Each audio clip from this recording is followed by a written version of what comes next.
Nisa Sabian santuy dituding pelakor, ngaku pilih bersabar jadi figur publik.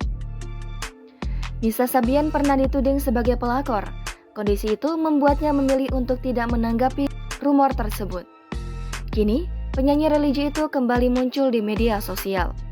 Pelantun Din As-Salam itu sedikit buka suara akan masalah yang dihadapinya tersebut. Nisa mengaku memilih bersabar menghadapi isu-isu miring yang menerpanya selama ini. Sebagai figur publik, Nisa menganggap kehadiran isu-isu tak sedap adalah risiko pekerjaannya sehingga dia berusaha menjalani semuanya perlahan. Seperti diketahui, Nisa sempat menjadi sorotan lantaran diduga sebagai selingkuhan Ayu selama 2 tahun. Hal ini diperkuat dengan gugatan cerai Riri Fairuz ke Pengadilan Agama Jakarta Utara. Sejak rumor itu, Sabian jarang muncul di layar kaca. Tanpa melakukan klarifikasi, Nisa bersama Sabian memilih rilis single pada 2021. Jangan lupa subscribe, share, komen, dan like ya!